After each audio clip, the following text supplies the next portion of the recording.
রাজধানীর অন্যতম বনেদি স্কুল সখীচরণ বিদ্যানিকেতন স্কুলের সামনে পার্কিংয়ের বিরুদ্ধে পথ অবরোধ ছাত্রছাত্রী ও অভিভাবকদের। ছুটে আসে প্রশাসনিক কর্মীরা। আশ্বাস পেয়ে পথ অবরোধ প্রত্যাহার করল ছাত্রছাত্রীরা। বহুদিন ধরে এই সমস্যা সমাধানের কোনো উদ্যোগ নেই ট্রাফিক প্রশাসনের। বিভিন্ন সময় বৈঠকে বসে শুধুমাত্র বড় বড় ডায়লগ দিয়ে চলেছেন প্রশাসনের আধিকারিকরা। বিগত কয়েক মাস আগে ছাত্রদের পথ অবরোধের পর ট্রাফিক দপ্তরের কর্মীরা দুদিন সক্রিয় ভূমিকা পালন করেছেন। স্কুলের সামনে কোনো গাড়ি পার্কিং করতে দেওয়া হয়নি, কিন্তু বর্তমানে আবার একই অবস্থা চলছে ট্রাফিক কর্মীদের। স্কুলের প্রবেশপথে দাঁড় করিয়ে রাখা লরি এবং ফেলে রাখা হচ্ছে নির্মাণ সামগ্রী।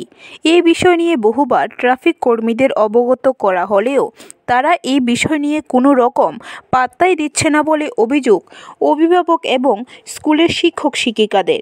শেষ পর্যন্ত তারা পথ অবরোধে সামিল হয়েছে। অ্যাকচুয়ালি আমার বাচ্চা প্রত্যেকদিন স্কুলে ঢুকতে পারতেছে না। প্রত্যেকদিন এখানে সুরকিগুলি রাখা হয়েছে বেআইনিভাবে, আর আমার এখানে একটা ট্রাক গাড়ি রেখে দেয় প্রত্যেকটা দিন। বাচ্চা আমরা ওই দিক দিয়ে ঘুরে ঘুরে আনতে লাগি, হ্যাঁ। আর ওই দেখেন সিমেন্ট এনে ফেলে রেখে বাচ্চা নামতে লেগে স্লিপ কেটে হয়ে গেছে। কতদিন ধরে হইতে সমস্যাটা চলছে? বহুদিন যাবো চলছে না। হ্যাঁ, এটা তো 1 মাস যাবো চলছে। ট্রাফিক এর আগেও ট্রাফিকের ব্যুরো রিপোর্ট, খবর ত্রিপুরা।